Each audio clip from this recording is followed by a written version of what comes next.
Hey everyone, my name is Vitor Amado and I'm a video game audio designer. In this video, I just want to show you how I designed and implemented a special move sound effect for one of the main characters in Gedda Cake. Let's take a listen to the sound effect.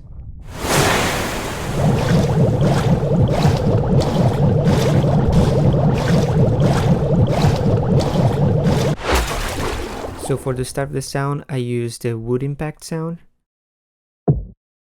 Then I used the whoosh with lots of reverb. Then a crashing wave sound with some delay. A high frequency whoosh to start giving some magical feel. The super processed silenced pistol shot sound. I used reverb, some stereo widening, distortion and delay and frequency shifting. And some more splash with more delay. The looping sound has a waterboard engine source with a tremolo effect on it to give a sense of rhythm.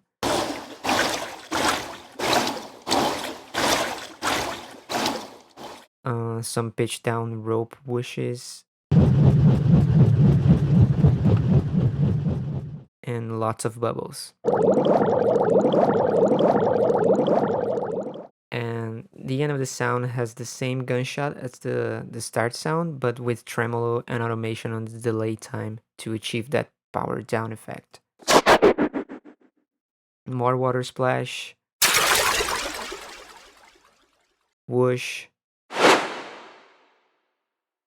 More splash. Jacket movement sound.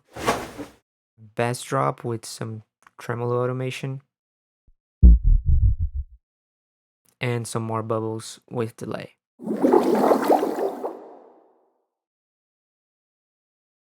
Here in Fmod, I have a simple event set up with one track containing the start and end of the move, and another track containing the looping portion. The parameter end is responsible for transitioning from the loop into the end sound after the player lets go of the button.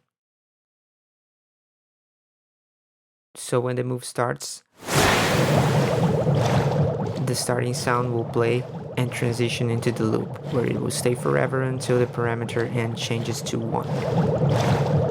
There's a transition region that covers the whole looping instrument because the player can stop the move at any time. And the loop region only covers the second half of the instrument to avoid playing the start sound every time the playhead loops back around.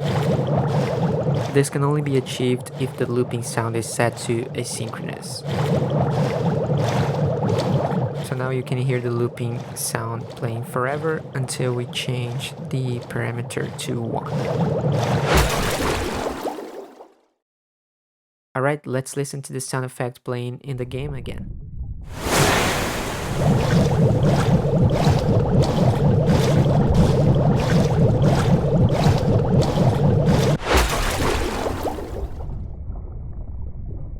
Thanks for watching.